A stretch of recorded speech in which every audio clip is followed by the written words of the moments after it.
Hello friends, मैं मोहन कुमार स्वागत करता हूं आप लोगों को अपना प्यारे YouTube channel English practice with Mohan में। फ्रेंड्स, आज की क्लास हम लोग हैज टू और हैव टू के कॉन्सेप्ट के बारे में जानने वाले हैं। तो जो भी अब तक का पीछे क्लास नहीं देखे हैं, आप लोगों से रिक्वेस्ट है कि पीछे क्लास जाके जरूर देख लीजिएगा।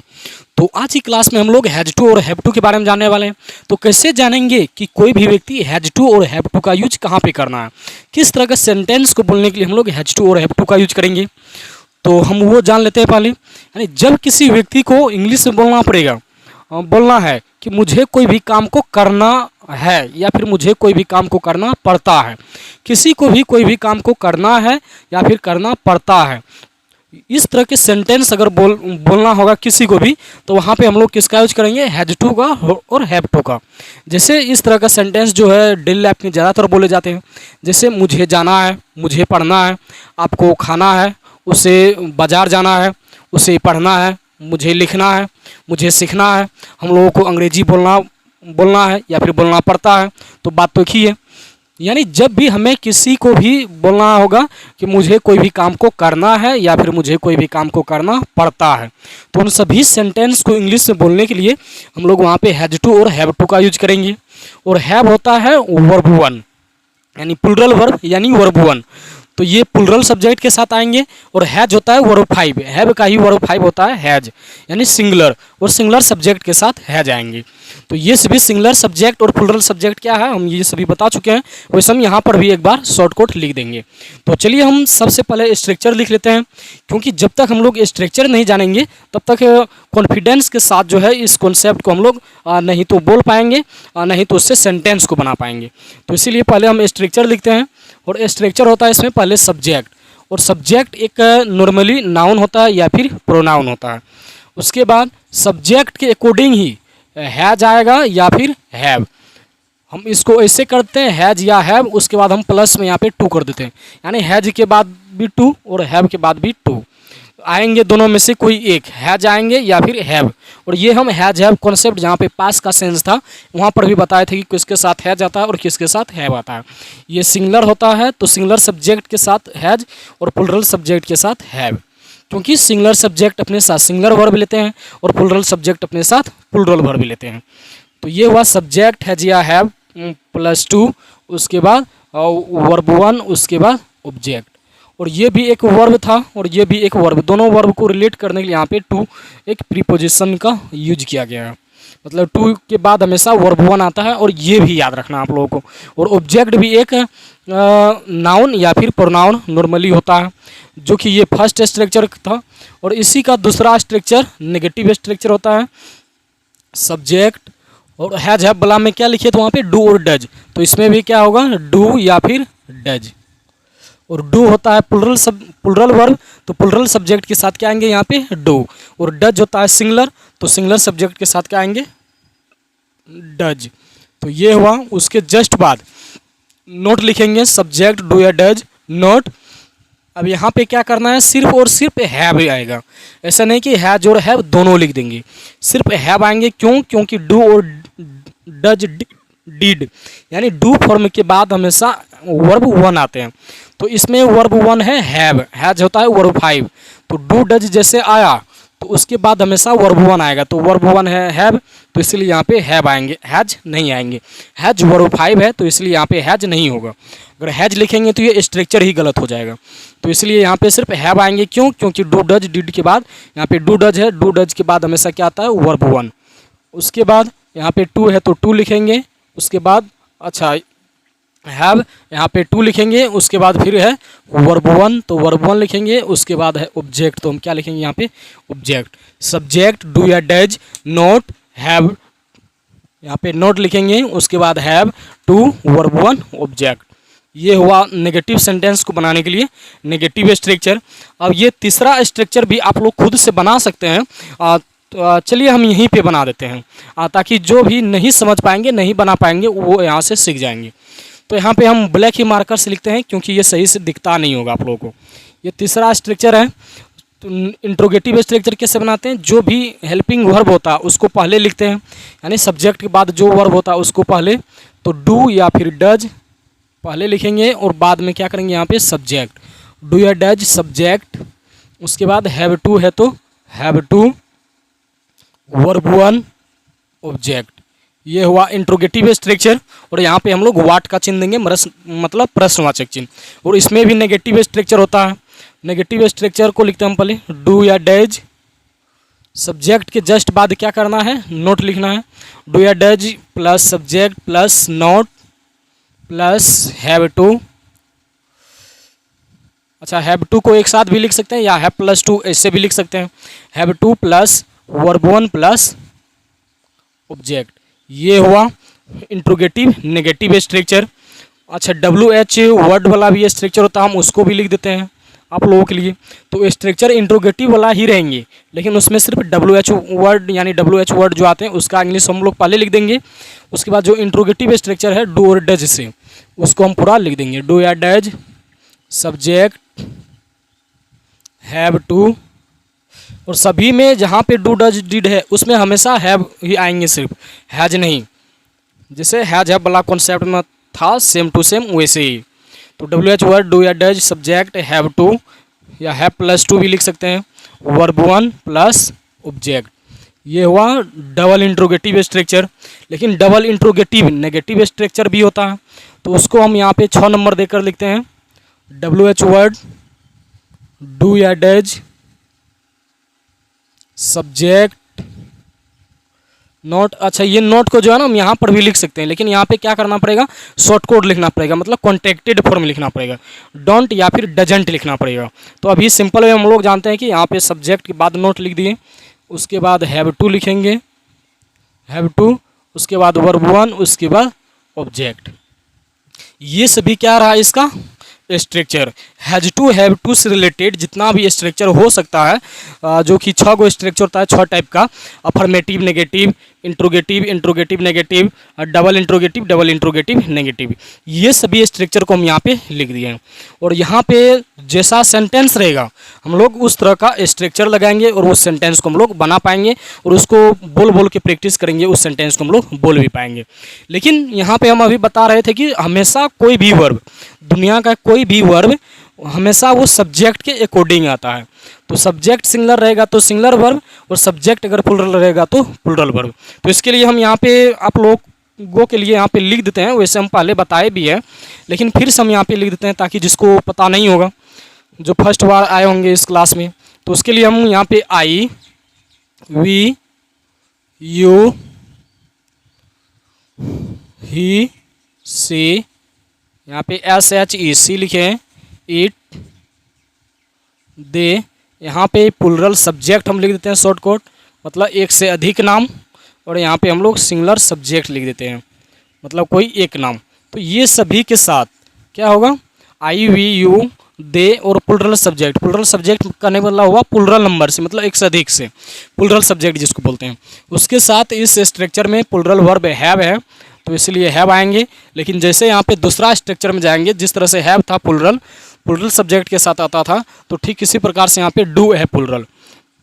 डू और डज में क्या है, प्लुरल डू। तो ये सभी के साथ क्या आएंगे यहाँ पे, डू। और ये सभी के साथ यहाँ पे SHEC लिखे थे, और ये सभी के साथ यहाँ पे ये सभी सिंगुलर सब्जेक्ट माने जाते हैं। ही, सी, इट और कोई एक नाम, मतलब सिंगुलर नाउन, सिंगुलर सब्जेक्ट, ये सभी सिंगुलर सब्जेक्ट हुआ। और सिंगुलर सब्जेक्ट अगर है तो ये सिंगुलर सब्जेक्ट अपने साथ सिंगुलर वर्ब लेगा, और सिंगुलर वर्ब यहाँ पे है हैज। तो हैज आएंगे ये फर्स्ट स्ट्रक्चर के अकॉर्डिंग, हैज या हैव में से हैज। और जैसे दूसरा स्ट्रक्चर से आगे डू और डज में से जाएंगे तो यहाँ पे हैज, जिस तरह से यहाँ पे हैज था सिंगुलर, तो ठीक इसी प्रकार से यहाँ पे डज है सिंगुलर, तो यहाँ पे क्या आएगा, डज। ये रहा वर्ब का कॉन्सेप्ट, जो कि हम यहाँ पे आप लोगों को बता चुके हैं। मतलब ही, सी, इट के साथ यहाँ पे ये, और ये सभी के साथ यहाँ पे वो ऊपर वाला। उम्मीद करते हैं कि ये सभी कॉन्सेप्ट को आप सभी समझ गए होंगे, जो कि बहुत ही आसान है और हम कई बार आप लोगों को बताए भी हैं। अब सिर्फ और सिर्फ क्या करना है कि हम लोगों को सेंटेंस को पहचानना है। जैसे सेंटेंस रहेगा उस तरह से स्ट्रक्चर लगा देंगे तो वो सेंटेंस बन के तैयार हो जाएगा।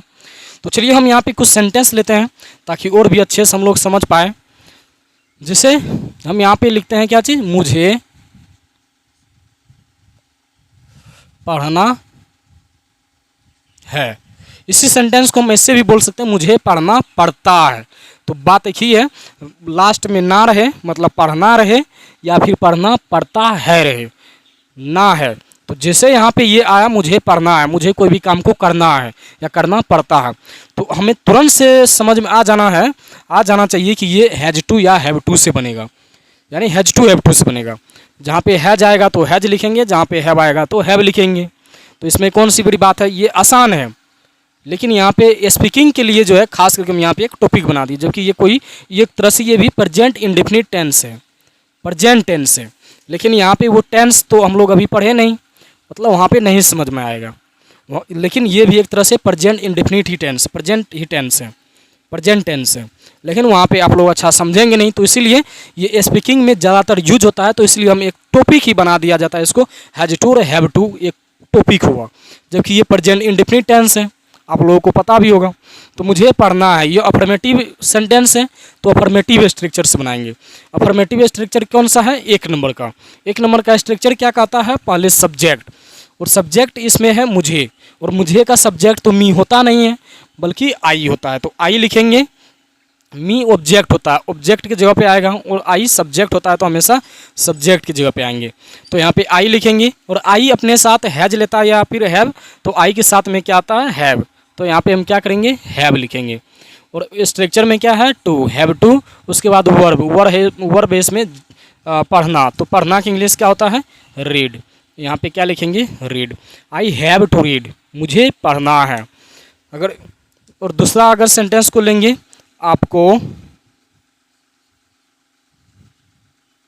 आपको जाना, या फिर हम नेगेटिव सेंटेंस ले लेते हैं, आपको नहीं जाना है,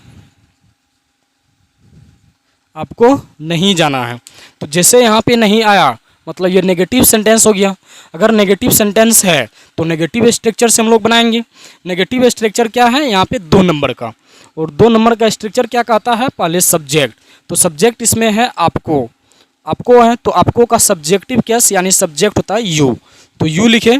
उसके बाद डू और डज है, तो यू अपने साथ डू और डज में से क्या लेता है, यू के साथ आता है डू, तो यहाँ पे हम क्या करेंगे, डू लिखेंगे। डू और डज में से ओब्लिक का चिन्ह था यहाँ पे, मतलब डू और डज में से कोई एक ही आता, जो कि सब्जेक्ट के कोडिंग यहाँ पे क्या आया, डू। अब यहाँ पे उसके बाद क्या है, नॉट, तो हम नॉट लिखेंगे। उसके बाद है हैव टू, तो यहाँ पे हम हैव टू लिखेंगे। उसके बाद है यहाँ पे वर्ब, वर्ब इसमें है जाना, और जाना की इंग्लिश क्या होता है, गो, और ऑब्जेक्ट यहाँ पे कुछ है नहीं। You do not have to go, आपको नहीं जाना है। अच्छा, हम 3 नंबर का सेंटेंस बनाते हैं, यानी इंट्रोगेटिव सेंटेंस। उसे, अच्छा क्या, 3 नंबर का हम लिख देते हैं, क्या उसे पढ़ना है। चलिए हम यहाँ पे यही सेंटेंस लिख देते हैं, क्या उसे पढ़ना है, क्या उसे पढ़ना है, और यहाँ पे व्हाट का चिन्ह देते हैं, क्या उसे पढ़ना है। तो यहाँ पे उसे सब्जेक्ट है और क्या है, तो ये इंट्रोगेटिव हुआ। इंट्रोगेटिव के हम लोग 3 नंबर स्ट्रक्चर का यूज करते हैं। अब यहाँ पे है स्ट्रक्चर में डू और डज, और डू और डज में से क्या आएंगे, यहाँ पे ये सब्जेक्ट के अकॉर्डिंग आता है। तो सब्जेक्ट देखेंगे आगे क्या है, पहले सब्जेक्ट है उसे, और उसे का होता है ही, तो ही अपने साथ क्या लेता है, डज। तो यहाँ पे क्या करेंगे, डज। यहाँ पे बताए थे ना ही के साथ डज, तो वही डज यहाँ पे लिखें, डू और डज में से डज। उसके बाद सब्जेक्ट था ही, तो यहाँ पे हम ही लिखेंगे। उसके बाद हैव टू, यहाँ पे हम हैव टू लिखेंगे। उसके बाद है फिर वर्ब 1, वर्ब इसमें है, इसमें रीड, और यहाँ पे प्रश्नवाचक चिन्ह, does he have to read, क्या उसे पढ़ना है। अगर इसी में हम नहीं जोड़ देंगे तो क्या होगा, does he not have to read. अगर इसी का नेगेटिव बनाएंगे तो क्या होगा, does he not have to read. अच्छा, अगर हम इस तरह से देखें तो ही के साथ में क्या आता है, हैज। ये ही के साथ में हैज, लेकिन यहाँ पे हैव आया है, क्यों, क्योंकि यहाँ पे सब्जेक्ट की कोडिंग वर्ब यहाँ पे आया, लेकिन जैसे यहाँ पे डज आया तो यहाँ पे हैव ही आएंगे, हैज नहीं आएंगे। यही सभी कन्फ्यूजन होता है ज़्यादातर स्टूडेंट को, जो कि यहाँ पे हम इस तरह से पढ़ाते हैं कि आप लोगों को कोई कन्फ्यूजन होगा नहीं, और होनी भी नहीं चाहिए। अगर हम इसी का नेगेटिव बनाते हैं तो सब्जेक्ट के बाद जस्ट नोट लिख देते हैं। अगर हम ये WH वाले सेंटेंस को समझना चाहें तो यहाँ पे आपको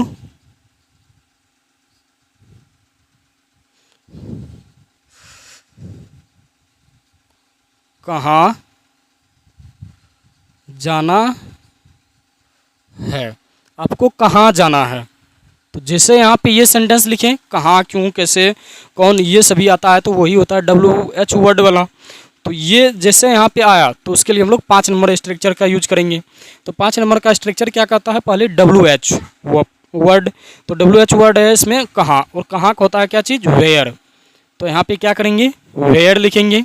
उसके बाद है डू या डज, और डू और डज किसके अकॉर्डिंग आता है, सब्जेक्ट के अकॉर्डिंग। और सब्जेक्ट इसमें क्या है, आप कहाँ, अच्छा आप कहाँ जाना है। ये सेंटेंस तो थोड़ा अजीब है, यहाँ पे हम आपको लिखते हैं तब ये सेंटेंस जो है अच्छा होगा। आपको कहाँ जाना है, तो आपको का यहाँ पे होता है यू के साथ हमेशा क्या आता है, डू। तो यहाँ पे क्या करेंगे, do, where do you, subject था यू तो वेयर डू यू। उसके बाद यहाँ पे है हैव टू, तो यहाँ पे क्या लिखेंगे, have to, where do you have to. उसके बाद वर्ब 1 है और वर्ब है यहाँ पे जाना, और जाना क्या होता है, go. Where do you have to go, आपको कहाँ जाना है, where do you have to go. अगर इसी में नेगेटिव बनाना होता, आपको कहाँ नहीं जाना है, तो where do you not have to go. Simple है, जिस तरह सेंटेंस रहेंगे उसी तरह से हम लोग स्ट्रक्चर लगाएंगे, और जो स्ट्रक्चर पे हम लोग बनाएंगे सेंटेंस को, स्टेप बाय स्टेप बनाएंगे हम लोग, वो सेंटेंस को बना लेंगे। और जो इसी तरह से प्रैक्टिस करेगा, एक सेंटेंस को कई बार बोलेगा, उसको स्ट्रक्चर अच्छा से याद रहेगा, वो प्रैक्टिस करेंगे, बोल बोल के प्रैक्टिस करेंगे, वो इंग्लिश को बोलने के लिए सीख जाएंगे। मतलब इस तरह के सेंटेंस को बोल सकते हैं, जैसे I have to go, I don't have to go, do I have to go, do I not have to go, why do I have to go, why do I not have to go, I have to speak English, I don't have to speak English, do I have to speak English, do I not have to speak English, why do I have to speak English, why do I not have to speak English. मतलब इसी तरह से जो भी बोलना चाहते हैं इसी तरह से आप लोगों को प्रैक्टिस करना ही पड़ेगा। हम तो यहाँ पे सिर्फ कॉन्सेप्ट को ही सिखा सकते हैं कि किस तरह के सेंटेंस को किस तरह से बोल देंगे, कौन सा स्ट्रक्चर कहाँ पे यूज होगा, ये सभी हम यहाँ पे कॉन्सेप्ट सिखा सकते हैं। जो जितना बोलेंगे, जितना प्रैक्टिस करेंगे, वो आप लोग उतना सीखेंगे। तो आज की क्लास में ये कॉन्सेप्ट जाने हम लोग हैज टू और हैव टू के बारे में। नेक्स्ट क्लास में इसका पास्ट होता है हैड टू, जो कि बहुत ही आसान है, जो इसको समझ गए वो उसको भी समझ जाएंगे। काफ़ी आसान है, हम लोग काफ़ी अच्छे से जानेंगे। तो आज की क्लास अगर जिसको भी पसंद आया होगा और मेरा ये सिखाने का और समझाने का तरीका पसंद आता है तो चैनल को सब्सक्राइब कीजिएगा और अपने दोस्तों के पास शेयर जरूर कीजिएगा। आज की क्लास में इतना ही, मिलते हैं हम लोग नेक्स्ट क्लास में। Thank you.